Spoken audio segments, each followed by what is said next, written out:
Hello student, welcome to my channel. Student, आज की इस वीडियो में हम क्लास 9th मैथ चैप्टर 8.1 का क्वेश्चन नंबर 2 हल करेंगे। तो चलिए देखते हैं हमारा क्वेश्चन क्या कह रहा है। दर्शाइए कि एक वर्ग के विकर्ण बराबर होते हैं और परस्पर समकोण पर विभाजित करते हैं। ठीक है, तो ये आपका एक वर्ग है ए बी सी डी। ठीक है, आपका एक वर्ग है। तो हमें सिद्ध करना है इसको कि क्या कि इसके विकर्ण मतलब एसी जो है वो बीडी के बराबर है और परस्पर समकोण पर विभाजित करते हैं। ठीक है ना, यही हमको सिद्ध करना है। तो चलिए हल करते हैं हम अपने क्वेश्चन को। तो देखिए पहले लिखेंगे हम क्या कि हमारा क्या ज्ञात है हमें। ठीक है ना, ज्ञात है, क्या ज्ञात है हमें कि चतुर्भुज ए बी सी डी एक वर्ग है। ठीक है ना, एक वर्ग है जिसके विकर्ण विकर्ण ओ पर ओ पर प्रतिच्छेद छेद करते हैं। ठीक है ना, हमें सिद्ध क्या करना है, लिखेंगे सिद्ध करना है। हमें क्या सिद्ध करना है, हमें सिद्ध करना है कि पहला वर्ग के विकर्ण बराबर होते हैं। पहला हमें सिद्ध करना है क्या कि जो बीडी है वो एसी के बराबर है। बीडी बराबर एसी। ठीक है ना, और दूसरा हमें कह रहा है कि जिसके और परस्पर समकोण पर विभाजित करते हैं। ठीक है, मतलब कि जो आपका ओए है वो आपका ओसी के बराबर है और जो आपका ओबी है वो ओ डी के बराबर है। ठीक है ना, तीसरा आपसे क्या कह रहा है कि समकोण पर विभाजित करते हैं। ठीक है, मतलब एसी जो है एसी एसी वो क्या है, वो लंब है। लंब है किस पर, बीडी पर, बीडी पर। ठीक है ना, तो यही हमको सिद्ध करना है। ठीक है, तो चलिए अपना पहला क्वेश्चन हम हल करते हैं। लिखेंगे हम प्रमाण। प्रमाण, तो हमको क्या सिद्ध करना है, हमको सिद्ध करना है बीडी बराबर एसी। ठीक है ना, तो हम क्या करेंगे, हम इस त्रिभुज त्रिभुज ए डी बी और त्रिभुज ए बी सी, इन दोनों त्रिभुज को लेंगे। ठीक है ना, तो लिखेंगे त्रिभुज डी ए बी और और त्रिभुज डी ए बी और त्रिभुज सी बी ए, सी बी ए में।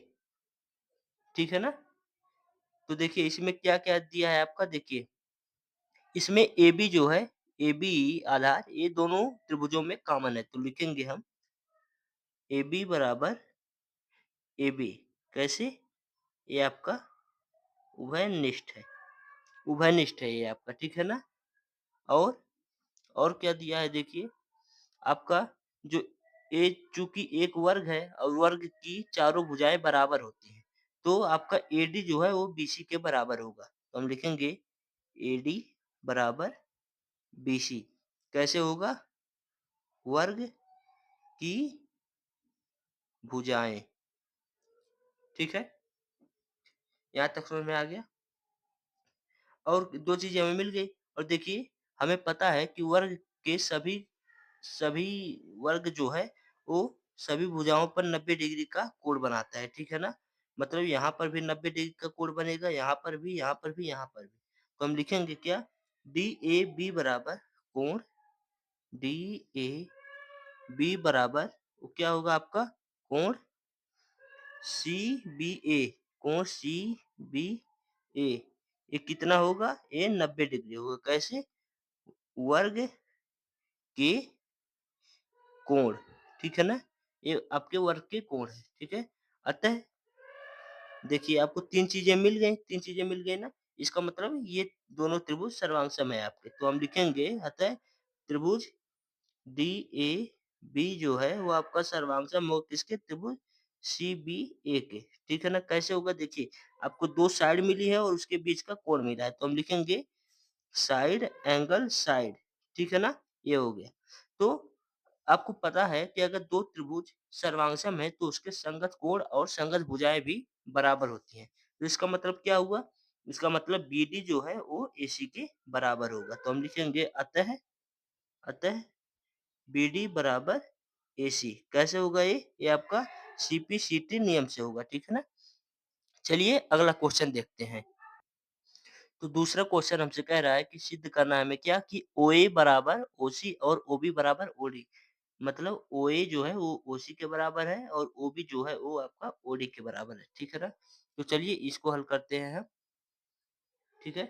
तो हम क्या करेंगे देखिए, आपको इसमें और इसमें रिलेशन दिखाना है, ठीक है ना? तो हम इस त्रिभुज एओबी और त्रिभुज सीओडी को लेंगे, ठीक है ना? तो लिखेंगे हम त्रिभुज एओबी, त्रिभुज एओबी और त्रिभुज एओबी, उसके बाद और त्रिभुज सीओडी में, ठीक है ना?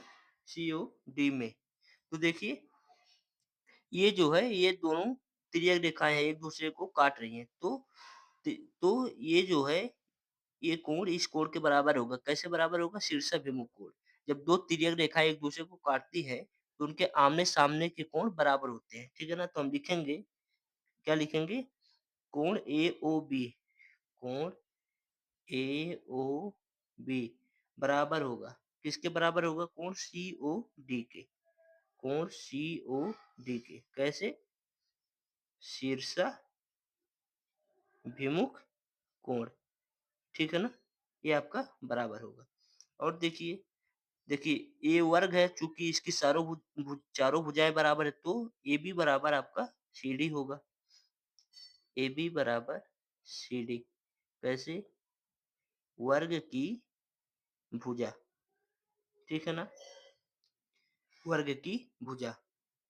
और देखिए चूँकि अगर वर्ग वर्ग जो है उसके सभी भुजाएँ समानांतर होते हैं, ठीक है ना? और समानांतर अगर किसी समानांतर रेखा पर कोई रेखा खींची जाती है, तो ये कोण और ये कोण बराबर होते हैं। कैसे बराबर होते हैं? एकांतर कोण से। और ये कोण बराबर होते हैं। कैसे? एकांतर कोण से। तो हम लिखेंगे क्या कि क्या होगा? कोण ओएबी जो है, कोण ओएबी ये बराबर किसके होगा? कोण ओसीडी के, कोण ओसीडी के। कैसे? एकांतर कोण, ठीक है ना? समझ में आया यहाँ तक अच्छे से? ठीक है, तो चलिए आगे देखते हैं, ठीक है ना? तो देखिए आपको 3 चीज़ें मिल गई, इसका मतलब क्या हुआ? ये त्रिभुज आपके सर्वांग में, तो हम लिखेंगे अतः त्रिभुज एओबी आपका सर्वांग है किसके? त्रिभुज सीओडी के। कैसे सर्वांग है? देखिए आपको 2 एंगल मिले हैं और एक साइड मिला है, इसका मतलब एएस एंगल साइड, ठीक है ना? तो देखिए अगर आपका 2 त्रिभुज सर्वांगसम है तो उसके संगत कोण और संगत भुजाएँ बराबर होती हैं, आप जानते हैं। तो अतः क्या होगा? आपका ओए जो है वो ओसी के बराबर हो जाएगा और ओबी जो है वो आपका ओडी के बराबर हो जाएगा। तो हम लिखेंगे अतः अतः ओए बराबर ओसी और ओबी बराबर ओडी। कैसे? सीपी-सीटी नियम से। ठीक है ना? यहाँ तक समझ में आ गया? चलिए तीसरा क्वेश्चन देखते हैं, हमारा तीसरा क्वेश्चन क्या कह रहा है? हमारा तीसरा क्वेश्चन कह रहा है कि हमें क्या सिद्ध करना है कि एसी जो है वो आपका लंब है किस पर? बीडी पर, ठीक है ना? ये जो एसी रेखा है वो बीडी पर लंब है, ठीक है ना? मतलब ये कोण 90 अंश का है, ठीक है ना? यही सिद्ध करना है। तो चलिए हल करते हैं इस क्वेश्चन को। तो देखिए आपका जो ओए है वो ओसी के बराबर है, ठीक है ना?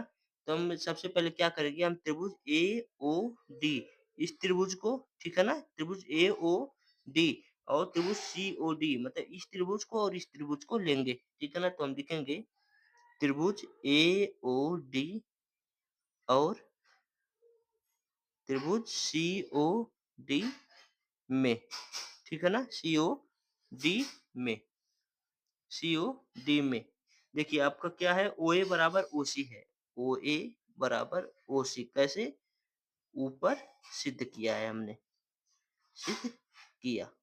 ओए बराबर ओसी है आपका, ठीक है ना। और एडी जो है, एडी बराबर डीसी है, सीडी है, एडी बराबर सीडी, क्योंकि वर्ग की भुजा है, वर्ग की भुजा, वर्ग की चारों भुजाएं बराबर होती हैं, ठीक है ना। और देखिए ओडी, इस त्रिभुज में और इस त्रिभुज में, देखिए ओडी आपका कॉमन है दोनों में, तो हम लिखेंगे ओडी बराबर ओडी कैसे, उभयनिष्ठ, ये आपका उभयनिष्ठ हो गया, ठीक है ना।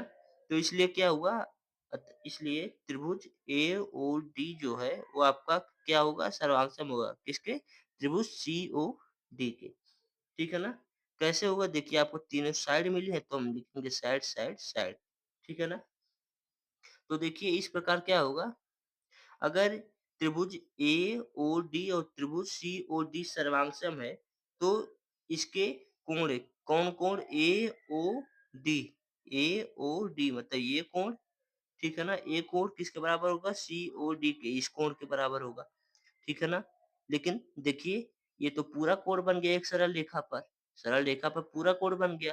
तो सरल रेखा पर जब कोई कोण बनता है तो 180 डिग्री का होता है।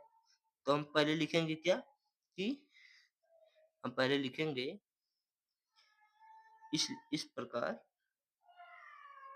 इस प्रकार हमारा कोण ए ओ डी जो है वो बराबर होगा किसके, कोण सी ओ डी के, कैसे होगा, सीपी सीटी नियम से होगा, ठीक है ना। सीपी सीटी नियम से होगा, यहाँ तक समझ में आ गया। तो चलिए आगे देखते हैं। तो हम क्या करेंगे, लिखेंगे हम ए ओ डी, ए ओ डी प्लस सी ओ डी, सी ओ डी, ये कितना होगा, ए 180 डिग्री होगा। चूंकि एओडी और सीओडी बराबर है तो हम इसको भी एओडी लिखेंगे, ठीक है ना। तो हम लिखेंगे टू कोण ए ओ डी, ये कितना होगा, 180 डिग्री होगा। कोण ए ओ डी आपका कितना होगा, 90 डिग्री हो जाएगा, ठीक है ना। तो इसका मतलब देखिए ए ओ डी, ए ओ डी, ठीक है ना, ये आपका 90 डिग्री हो गया, 90 डिग्री हो गया ना, 90 डिग्री।